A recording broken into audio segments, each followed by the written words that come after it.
Let's see, would somebody like to read this letter? Was that, I think I read an email to the effect that it was going to be read into the record. Well, it was intended to be distributed, which it was, but we can certainly read it into the record. The letter is from Robin Olgren, the chair of the Moscow Arts Commission, to Mayor Cheney and the City of Moscow Council. The Moscow Arts Commission would like to voice its support to permit David Harlan and the Moscow Art Theater 2 use of East City Park stage for the requested 14 evenings in August in order to produce and perform Shakespeare's Hamlet. The impact of high-quality theater performance for which Mr. Harlan is known would have a positive outcome on the residents of Moscow. MAC advocates for free art in public spaces because it can reach individuals who may not normally attend a live theater production, often due to poor misconceptions, lack of exposure, or socioeconomic ability to access. Casual exposure to the arts can influence the humanity of our citizenry by allowing an opportunity to experience the creation of art. Individuals who may be intimidated at the notion of attending an entire performance in a traditional venue can experience just a few minutes without having to commit to the price or length of an entire theater production. The Hamlet performances are free, though the company will accept donations. I appreciate the City of Moscow considering Mr. Harlan's request for a policy exception. Respectfully submitted, Robin Olgren, Chair. Thank you, Gary. Yes, Tom. I just wanted to also echo Tim's comments and lend my support to the proposal as well. I think it's a great idea to see the stage get used this way and bring some life into the park and some opportunities for people that want to see some theater this summer. Now, Sue, you chaired the administrative committee at which this was discussed. And Wayne and I were of the mind that the longer number of days was a little bit too much, and we were in support of, it looks like, and then I'll check with you, Wayne, it looks like this is pretty much what we said was okay. Well, that's what we were closer to preferring. I don't know Closer if to okay is preferring. quite Okay, yet. closer I don't to- know if we're quite to the okay part yet. Okay, preferring, and there, we did have a concern that this would be, once you do it, then it's, every summer, would you like to have, they like to have the stage the whole summer, so it's good to hear.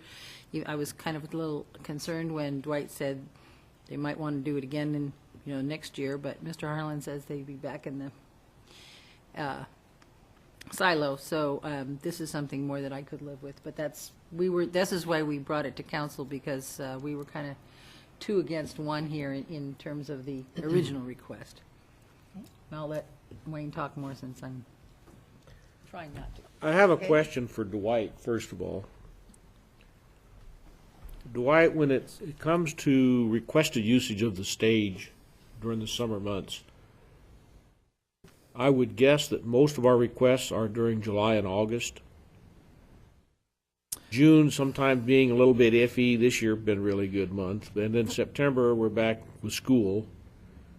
Am I surmising correctly? Well, I think you're close, but I can't confirm that off the top of my head. I know September still has a high usage during the weekends. The reason I bring that up is if July and August are the 2 preferential months for everybody to use the stage, or people that want to use the stage, it gives us 8 weeks. So, here we're using 2 weeks already, 2 out of 8. So there's 25% of the time is already gone. I think Shakespeare in the Park is a phenomenal idea. I would like to see it in one of the other parks. I remember when we went to the Hartung Theater and they did Shakespeare outside. I don't think they used a stage as I can recall. There wasn't an outside stage, was there? So it was a temporary one that was set up then. So I would support this on a one-time emergency basis. One of the comments that I made, at the admin meeting was I really am concerned about setting a precedent for extended use by various individuals and organizations during that July and August preferential period. So I really don't want to see this come back again next year, but I'm very pleased that it was down to 14 days. That was an important part for me. So on a one-time shot, I would go ahead and support it. Would you like to make a motion to that effect, Wayne? Sure. I'll go ahead and make a motion that we, let's see, what's the term, what do I want to say? Let me get back here. Grant. Got it. We consider. Okay, I'll make a motion that we grant the Moscow Arts Theater to request for an exception to the city parks and facilities rental policy for this year only. Very good. The dates indicated in the. You want to clarify the dates that are Well, specified? as requested. Okay. Right. Do I hear a second? 14 days. Second. Okay, Wayne's motion and Sue's second. Any further discussion? Walter?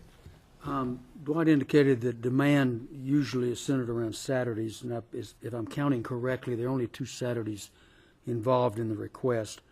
I too would be concerned about a precedent. I think it's clear in Wayne's motion that the standing policy remains the standing policy of the Parks Department, that this is an exception, that we're, at least in my case, glad to do it. I would hate to tell them no, and they say, well, we won't have a season this season, so I don't want to do that. But it'll be interesting to see how it works, and wish them the best. It'll be a great show. Good. Okay, Wayne? And just one other comment is, I appreciate you apparently did some legwork to take care of the other 13 days you needed for all your rehearsal, and so thank you for that. That shows a real, I know there's a real commitment on your part anyway, but that speaks loudly also, so thank you. Other discussion? Yes. Just sir. a comment. I think future councils will have the opportunity to look at future requests and make a decision as to whether they want to proceed. Personally, I don't look at this as setting a precedent. I'm saddened that the end of your motion, Wayne, indicated that this time and this time only. I want to see this organization present its show, so I'm going to vote for it. But I think the this time and this time only part of it was unnecessary. Walter? A question.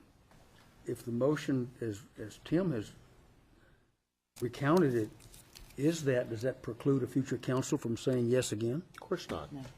This is a one. This is a one-time exception. That doesn't mean they can't come back again. I understand. I refuse to set a precedent, Tim. I'm sorry, and yes, it does. Okay, we're going to start this roll call vote with you. Tim? Aye. Aye. Aye. Aye. That motion carries unanimously. Congratulations. Thank you. Thanks all who weighed in on that.